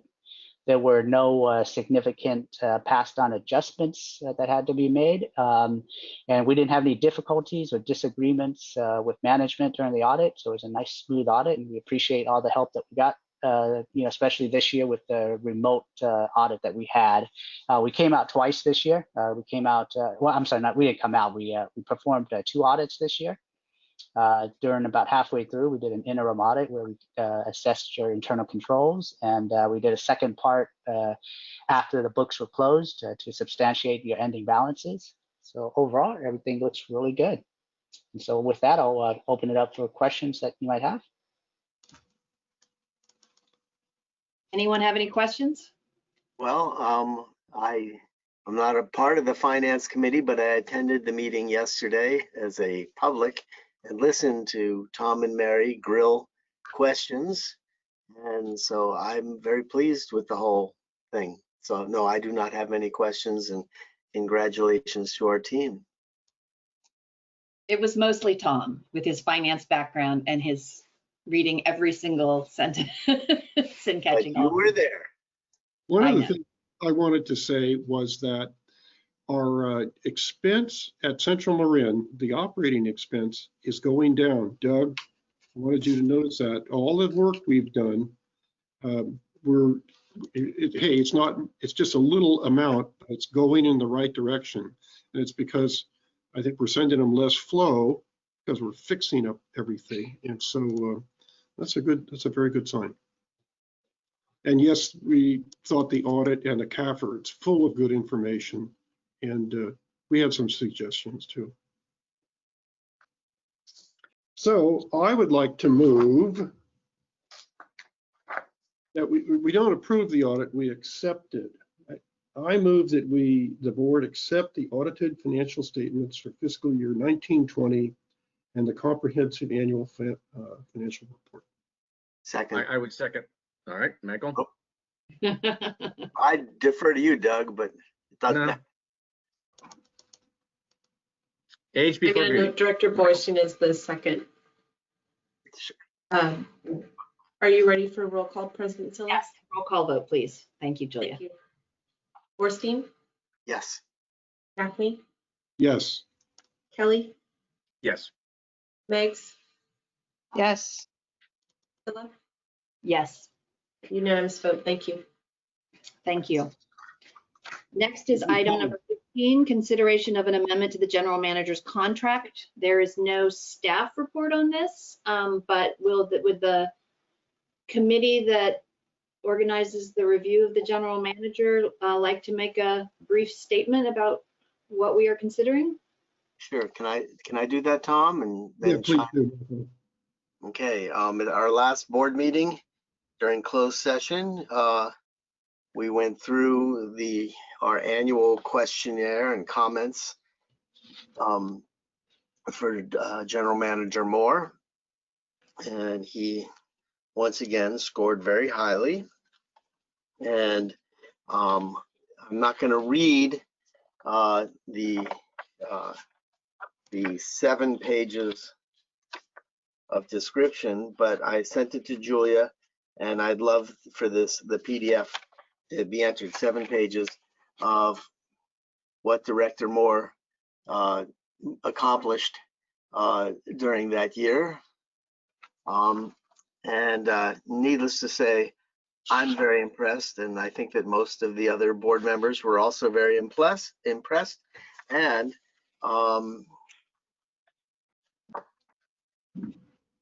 the committee recommended that for the salary that we add the 3% COLA, cost of living adjustment in the whole Bay Area, the same as every other employee in the district got, which is $656.52 a month, bringing the monthly salary to $22,540.52. And we also, the committee, recommended a performance bonus of 5%. And this is a one-time bonus of $13,524.31. I'd like to just state at this point that during the past year, Director Moore was not only doing his job, but in the previous year, we lost Catherine, our district engineer, and we didn't hire another district engineer for a very long time. And General Manager Moore really sat in and did a lot of that job, and actually participated in the design review, design of many of the projects that would normally be done not by the general manager, but by the district engineer. And so by not hiring another Catherine for a very, very long time, we saved north of $150,000 a year. So the committee really didn't have any issue with the 5% bonus. And the car allowance stays the same, and extend the current employment contract for one additional year. And that's what the committee recommended, and we talked about together. So, Tom? Well, we based that the bonus on the performance review results, and the average score out of a possible score of 5. The average score of the 5 board members was 4.6. And remember now, a 5 is outstanding performance, and a 4 is performing above expectations. So he's somewhere in between there. I think 4 of us thought he had outstanding performance. Yeah, I believe it's a completely impressive list of things that got done. And I think the business plan community, ad hoc committee, can add a lot of things on it this year, and I bet you they get done too. But we're talking about last year, and there was just major things that got done. So I think he's definitely worth a 5% bonus. And we might put in the contract, I was thinking about this, we might put in an amendment to the GM's contract that he's entitled to up to a 5% bonus each year, depending on his performance review on our the general manager review form. We might put that in, add it as a standard procedure. Yes, Doug. Steve, you had a great year, and I agree with the recommendations of the subcommittee. You got a lot done. The organization's well run. Here's the downside, Steve. Now we are expecting this, so I don't know what you can do next year. I'm glad you're here, and this is a well-run organization. The budget's well run. I meant in the last issue to personally thank you and Felicia and Melvin for the hard work on the budget and keeping things going in the right direction. So just happy that we've got this organization running smoothly. Let's move into that new building. Yeah, I think our expenditures on technology and our operations and maintenance manager using technology has helped with our budget too. So that's Miskus. He's done absolutely great. right. Mm-hmm. Oh yeah. Oh, we'll get to you in the next issue, in the next item. Any other comments or questions or discussion? I would like to say that I did not know that the board has the initiative, and I think actually the responsibility, whether we do this or not, but to give other managers bonuses, and we never have. And that includes Felicia and Steve Mixis. And they've really worked their butts off and through some really difficult times. So I would suggest that, you know, Mr. Moore has only been here a couple of years, I think, that we really honor them as well, because I think sometimes it's hard to see the manager get a bonus, the general manager, and not the other managers. It kind of can, you know, it can create kind of like, well, what are they, you know, how, if they're doing so great, they should get a bonus too. So I don't know if you knew that. I just found this out recently, that might be a great incentive in the future, is to, and it can be up to 10%. Is So, that true? We don't review or manage Steve or Felicia. So We are lost we you, Pam. them bonuses? Andrea, I can take that, or if you'd like to. Well, I'll start and then Felicia, you can add. So it's true that under those manager contracts, the general manager does the reviews, but their compensation is determined by the board. And so, and maybe Felicia, you can talk a little bit about what the policy is and that it hasn't really been triggered or used very much. Yes, I'd be happy to. So, Director Meigs, to your point, the other executive managers, Steve Mixis and myself, are employed by contract. And so within those contracts, our compensation is approved by the board, very similar to the general manager's contract. And so at the time that our contracts come up for discussion by the board could certainly take into consideration additional compensation in the form of a bonus if the board so chooses. The district also has within its personnel policies the policy to award bonuses up to 10% of the salary to district employees. We haven't exercised this, and when I say we, I mean executive management, the general manager, hasn't specifically made individual recommendations to provide performance bonuses to staff. Although I will bring up the recent CWEA award that was granted to all staff. And I think part of the philosophy behind that is very similar to what Director Meigs is referring to, that it's oftentimes a very good idea to treat staff equally, to give all staff an equal opportunity to receive these types of bonuses. And so the personnel policy book, which, by the way, an update will be coming to your review in the next couple of months here, and that section, performance merit increases, is included in that document for your review, will be something that you can, further discuss at that time. Thank you. Thank you. Any other discussion? Go ahead. Sounds like Pam is looking for a future agenda item. It sounds like we'll have it when the policy comes before us. Is that true? Is that the implication, Felicia? It's already there, right? We don't need to do anything new. Felicia, we can't hear you. You can't hear me? Oh, there it kicked in. We can now.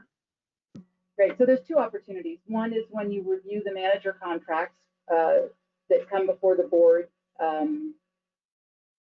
Steve Moore, remind me again, you said they're in January of next year, is that right?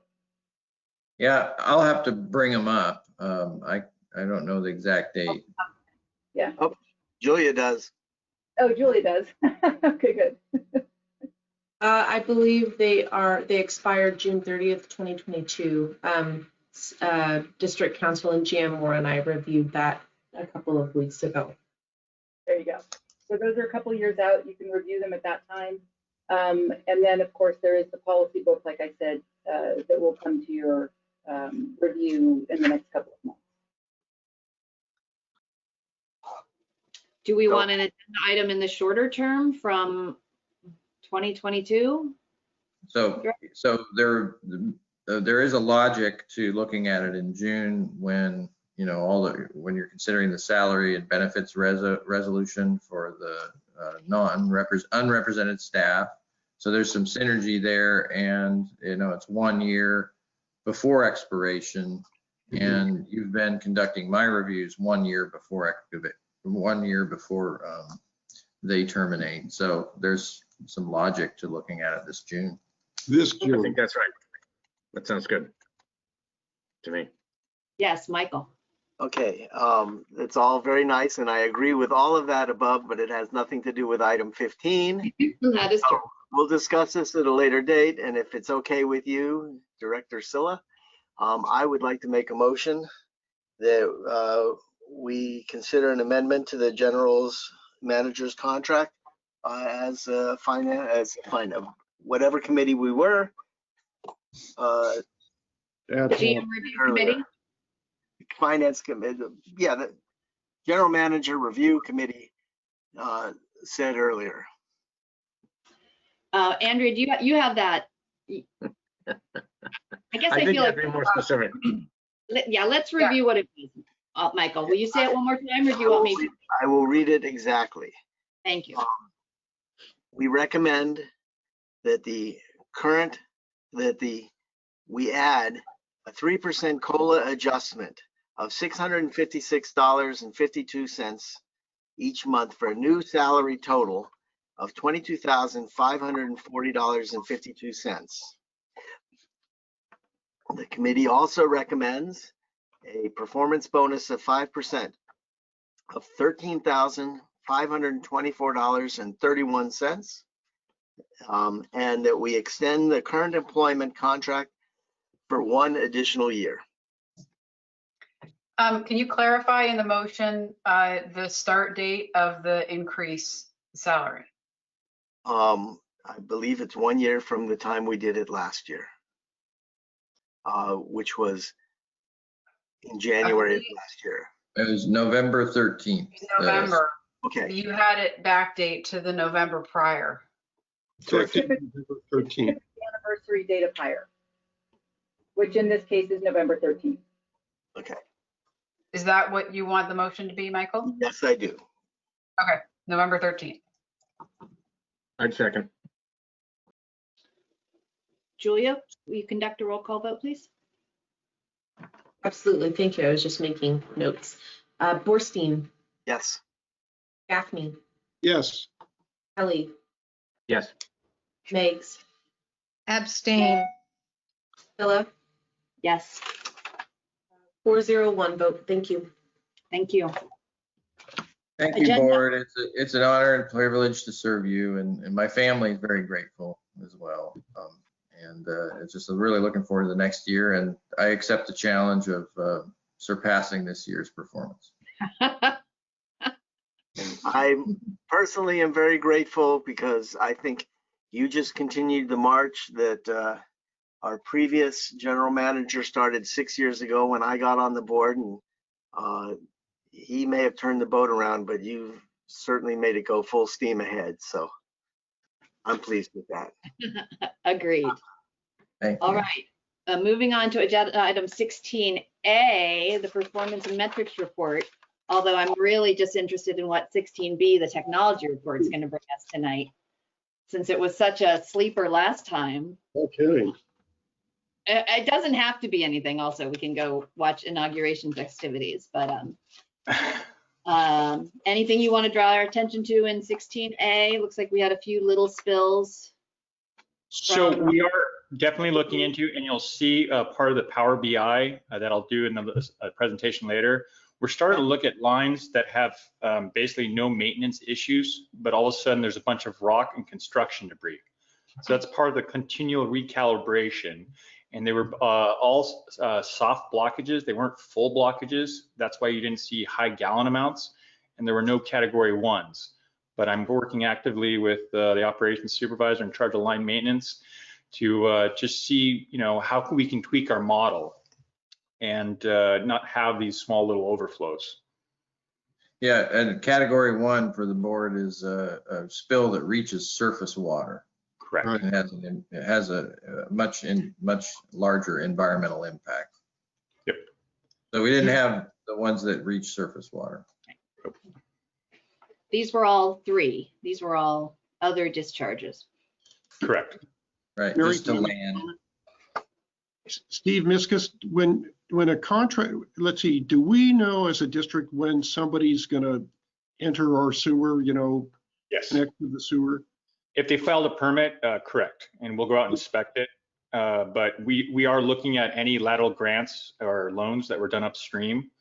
But it's so hard to prove. But we're trying to work out solutions and public outreach, notifying contractors with our handouts, our flyers, because 4 in 1 month, it really, my ops supervisor and I take that real personally, even though they were small. But the gallon amounts, we were out there very quickly and very responsive, and stopping the one on Diane Lane, we had minutes before it started raining, and then it would have been a category 1. And we were out there scrambling. So there's some good stories, and we'll recalibrate and take a look at this. Are you tracking on any sort of document the locations of these smaller spills on, just on a, does it seem random to you, or does it seem like they're in one area more than another?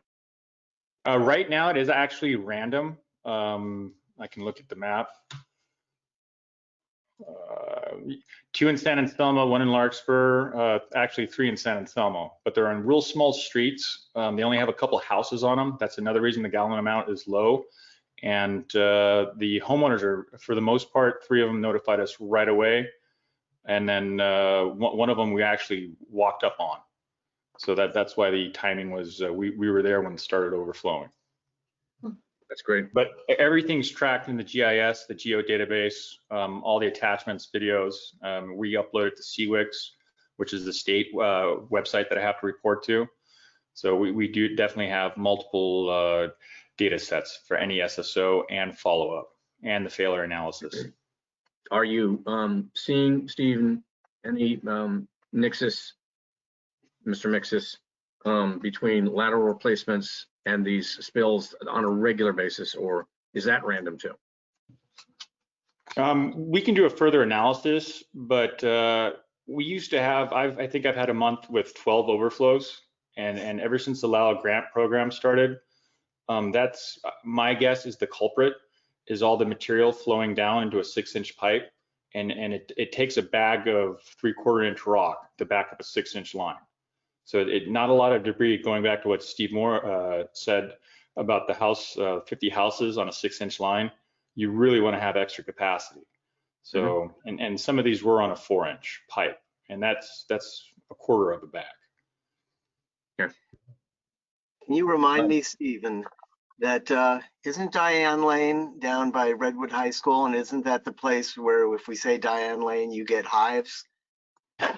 Not anymore. We have smart covers. We've done a lot of repairs and rehab in the area. We do have a couple projects down the line, but we figured we did not have to do them yet. But we have all the bypass pumping equipment, and we're set up to respond. So and with my new superintendent, Ben, I'm sleeping well. Let him worry about it. No, I'll still worry about it. Don't worry. I wanted to thank you for the 26 pipe liner repairs this month. That's a good month. Yeah, I saw that. Thank you. I'll let the operations supervisor and field staff know. Absolutely. Steve Mixus, question. Yes, ma'am. What is a grit pit? Grit pit is a structure generally outside of a pump station, which collects the heavier solids. So it's a lot easier to remove with our vacuum unit. And so it does not go into the lift stations and basically it'll enter the pumps and create damage to the infrastructure inside wet wells, lift stations, and pump stations. Great. So Thank you. That's one thing you guys probably don't want to watch us do. It's a horrifying, fun job. You have to wear like things over your head, like to breathe and stuff. No, not that bad, but it's definitely an interesting odor. Okay. Thank you. It was interesting. So is there a technology report? Yes, there is. I'm watching the time, and I know everyone probably wants to watch the inauguration aftermath, but I can do it real quickly if the general manager wants me to. Oh, I guess so. Yeah. You know, I think you should. I mean, you know, it's up to the board. But No, I said I was excited to see it. That's why I was. We're getting a series, and we can always put it off the next month too. You know, but we have something special planned for you. If you're ready. Okay. All right. Let me give it a try at this. We did a dry run this morning. Sure. Yeah. So, Julia, can you make sure? Yeah. Okay. Yeah, you got it. You guys have it all under control. One thing with GoToMeeting is you can, you know, that little dialog box at the center at the top of your screen says View Everyone. From there, you can customize your screen, so you can take away everyone. You can hide everyone, and so you're just only looking at the PowerPoint. You can view who's talking. And then if you want to have everyone, you can decide if you want them on the side or the bottom or the top by clicking on that View Everyone button. Just FYI. That's helpful information. Thank you. I hit everyone. Yeah. So did I. So I will try and put this all together. I apologize if I lose connection. I'm having issues with the Wi-Fi here. My desktop, my screen is about 49 inches, so it wouldn't look good on your monitors. So I'm using a laptop, but I'll get started. So CMMS integration is one of the most important elements the district has used to basically understand what we own, how old it is, the location of it, and basically the principles of asset management. Where's my clicker? So CMMS, what does it stand for? Computerized Maintenance Management System. Who? RVSD employees. What? Maintaining assets in the field. When? In a timely manner. Where the data takes us, and how. Work orders from the field. So what the field guys do is one of the most important elements of having a CMMS, and they're the ones that collect the data, and the operations supervisors, management team, and engineering team are the ones that manage the data. And that allows us to prioritize capital maintenance, define projects, optimize resources, and track successes, and add value to our actual infrastructure. Our CMMS is an extremely complicated system on the back end, yet the user interface and data management on the user end is very straightforward and easy to learn, which makes all the components an extraordinary system for data management and analysis. Today, I plan on doing a high-level overview on some of the functionality for two of the softwares that we use to update our asset registry, and on pipes, pipe cleans, condition assessment, and et cetera.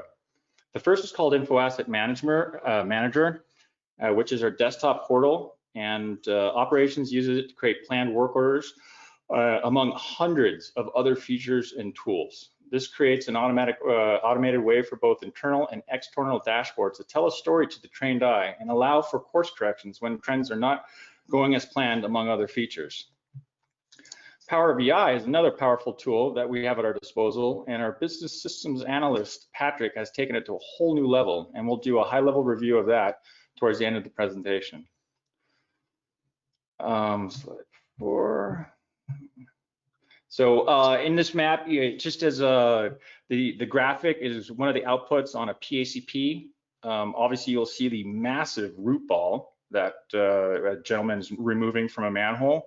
I remember that it was taken several years ago, but part of the features of Info Asset Manager allows us to ascertain what the distance is, which you'll see on the top on the grids, if I can get my mouse working, and also the length of pipe affected. And there's hundreds of PACP codes, And we need a way to analyze all that data that keeps flowing in. The other CMMSs that we'll talk about at a later date are InfoAsset Mobile and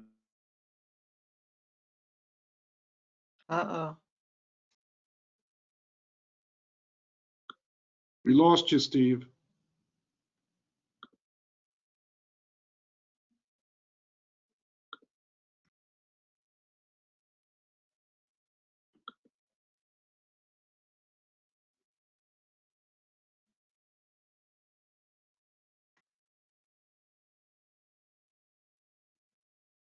here is a graphical interface that, oh no, have I lost? Okay, we have you back. We lost you there for a minute. Oh, okay. I don't know how long. Yeah, we didn't see any of that. Okay, so We this is the lost you right when you were talking about the big root ball that came out of the pipe. Oh. That one. And that table.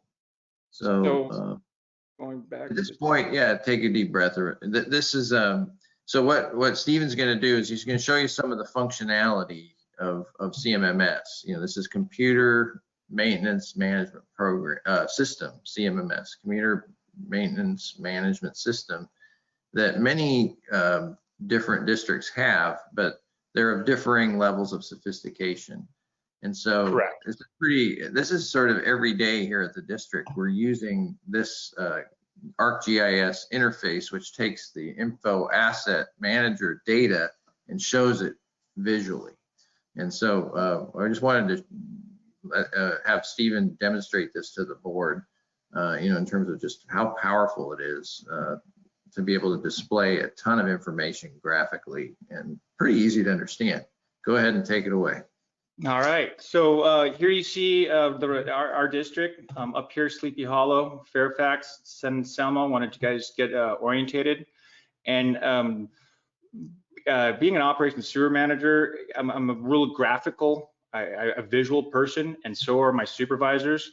And what the software allows you to do is to look at all this information in thousands of different ways. So what you're looking at here, you see a bunch of colors. Well, what does this all mean? You'll have several over here on the right-hand side. You'll have the key, and you'll see that, you know, the orange is a 3-year pipe on a 3-year maintenance pipe, and then green is on a 1-year standard. So when I first started, everything was green. We went through the entire district because that was best practices back then. What we do now is we use asset management and data-driven decisions to calculate, hey, no, we can clean that every 3 years, or the red ones every 8 years, 5 years. But the more you drill down, you get more information. And then you start getting properties, manhole numbers. And everything we do is recorded through the work order system. And it can be visualized several different ways. With the dotted lines, for instance, right here, you'll see those are actually planned work orders for pipe cleans. And since I concentrate heavily on the maintenance of the district, this is the theme I look at. However, all my other supervisors, they look at the different themes in their own way. So I can take, for instance, they want to look at it that way. They want to look at it that way. And you can constantly set up various systems depending on you want to look at CCTV data, manhole assessment, GPS, and the power of this is incredible. When I first started here, everyone was given a map book and a box of stickers. And you went through the map book and you put a sticker on a pipe that you cleaned with no asset management. We have completely changed this to the point where we have huge cities asking us how we did this internally with the amount of people. So I'm extremely happy with the product that Innovise gives us. And we can do furthermore drill downs. For instance, Patrick, through SQL queries, he can manipulate our data in ways that is absolutely phenomenal, saving hundreds of hours of staff time by trying to calculate it and do it by hand. And every one of these you can click on, it'll basically run a query in the background, but it's all integrated through all the various coding and whatnot. So basically, if I click on an asset, I can open it up. Let me get a little further in. And there's several ways to look at the data. engineers sometimes like a different way. The operations people, we look at it this way. So you see there's a bunch of tabs on the top, and it'll tell what the information is of the asset, but it'll also give you the history of anything tied to the manhole, the pipe, the property, any overflow. So, but we collect all the construction information, and we know if it's cured in place. And the best part about this, I cannot stress this enough, is the operators out in the field have that information. We also have the ability to create user text fields and customize it, which is very powerful, depending on what crew you want to be in. And you'll see the maintenance schedule. This is on a 6-month flush. The record drawing numbers, pipelines, rehab, and we continue to build this. When we first started, we had nothing populated. So you can see there's a lot of work that went into this. And then I can go real quick, show all in grid. And right now you're looking at the grid window. And our guys over the course of 4 or 5 years have gotten used to staring at huge grids and understanding what the data in front of them is. So you can look at it this way, where you have all the asset columns, or I can actually open up and quickly review if I don't lose connection. Oh. Yeah. I can quickly review the latest CCTV, and you can see some of these pipes have been videoed 6, 7 times, some of them 2, but I can open up and I can actually look at the video in real time. We also have a new feature coming out, an Info Asset Online, where field staff will be able to have that data streamed through the cloud. So we're very happy about that. But if there's any pipe cleans, it'll compile them and date completed. And this is where we start looking, are we doing better at cutting roots? Is there heavy roots? Is there grease? And that's how we run analysis. And it's really helped us, and you'll see why in the Power BI. Yeah, Steve? so one thing, Stephen's been moving through tabs that are at the bottom of the screen. So if you go back to where you were, see, this is the CCTV survey tab, then he looked at the pipe clean tab. And then I'll point out that the history of the asset. Each row is a pipe or a manhole, and that's each row in these tables. And then you can see with many rows, if you look at the date column, you see that there's a history. You know, this is like a journal for each pipe and each manhole in the district. And Correct. What is it now? Like there's 3,500 manholes, you know, 5,300 nodes, and then you know. We're talking 15,000 segments of pipe or something like that. So, yes, I have a question. For every one of those rows is a pipe, and it's got all this data assigned to it. What is it made of? How long is it? You know, what's the cleaning history? What's the repair history? What's the camera history? Where's the videos? And you can get it by clicking on that map. Steve, I just point of information to the board, because it was interesting earlier on in the presentation when you pointed out the selection, view everyone or hide everyone. If you also in GoToMeeting, if you hover your cursor over to the right side of Stephen's presentation, you'll see a plus or minus sign appear, and you can actually increase the size of his presentation so that you can read some of the detail on the visuals that he's showing. That's also very helpful. Thank you. Stephen, I have a question. Yes. Can you go back to one of those previous charts you were looking at? Yeah, okay, there's a good one. If you click on the header, like date installed, does it resort according to the most recent or oldest or newest? Yes. Excellent. All right, so then you're seeing what hasn't been repaired, what hasn't been flushed, what hadn't been videoed. Correct. Yes. Okay. Really very impressive. And well, there's so many other features. So pipe repairs, manhole repairs, pipe cleans, everything's in one place.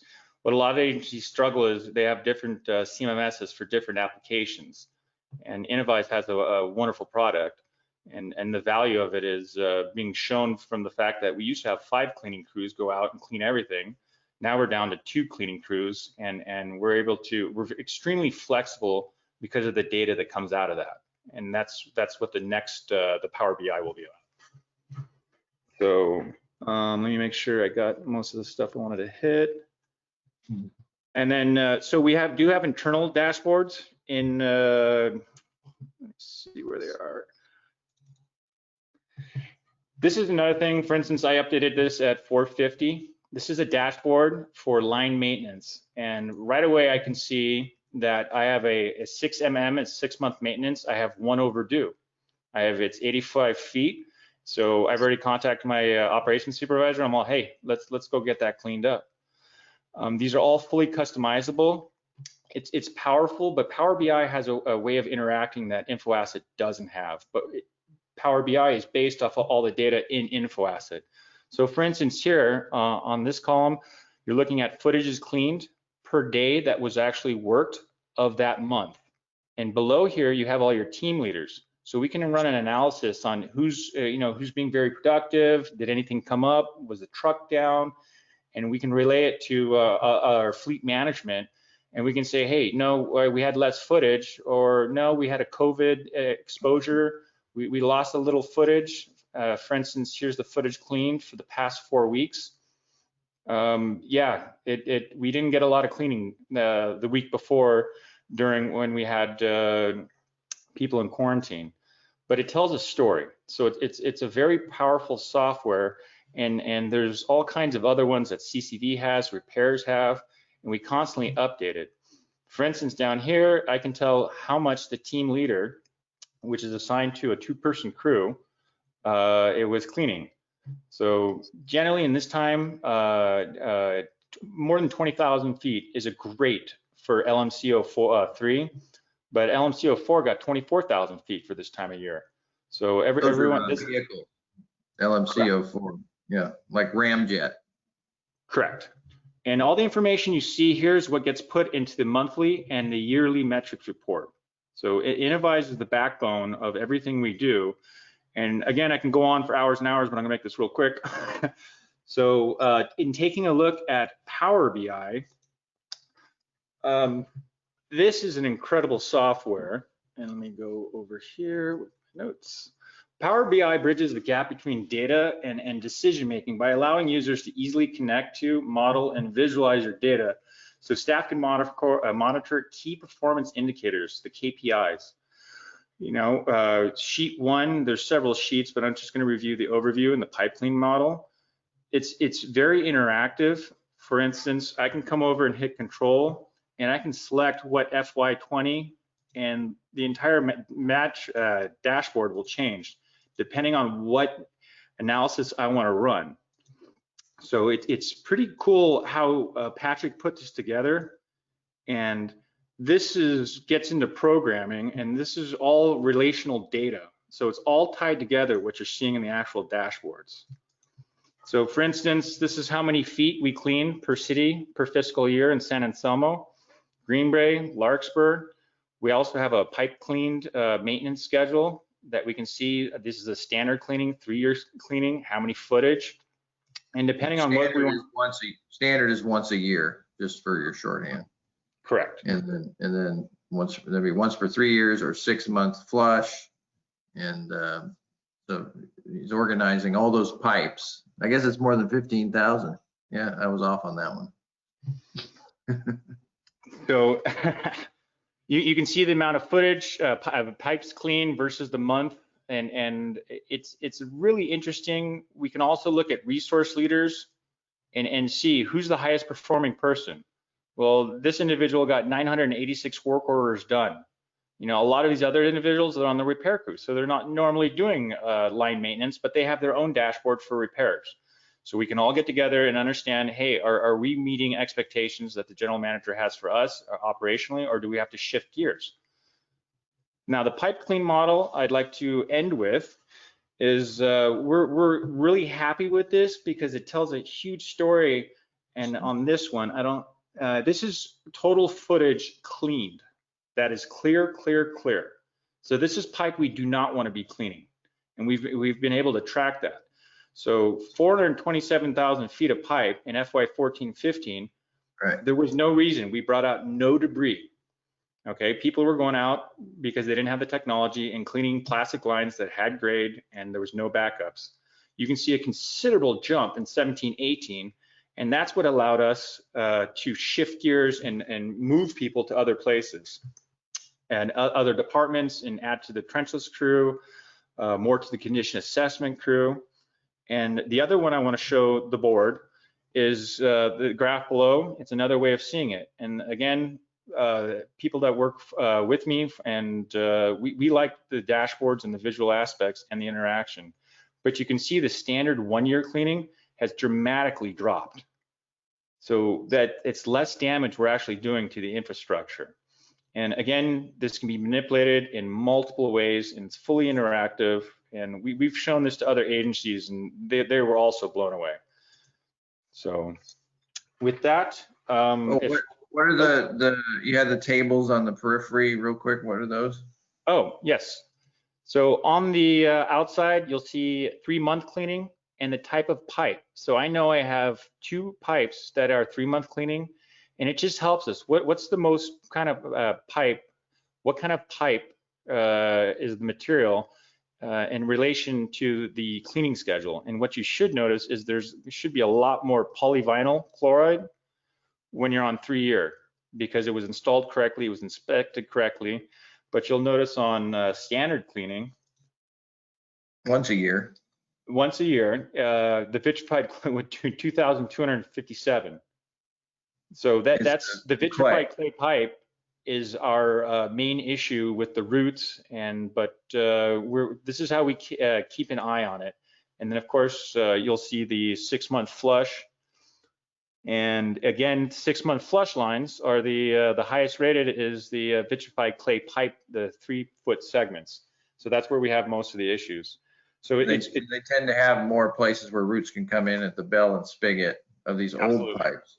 And the polyvinyl chloride, the PVC, or the newer pipes where we have fused connections and no root intrusion. Correct. So again, next month, I'm going to show you guys how to use, how we use InfoAsset Mobile. Let me see if I can get this up. Come on. Here's real quickly some of the other things we're able to. Oh.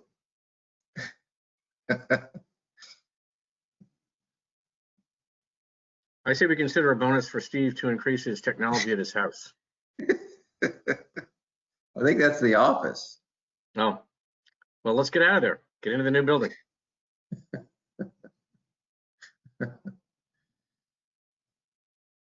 It can't be the office, can it? Aren't you guys? Anyway. Sure it can.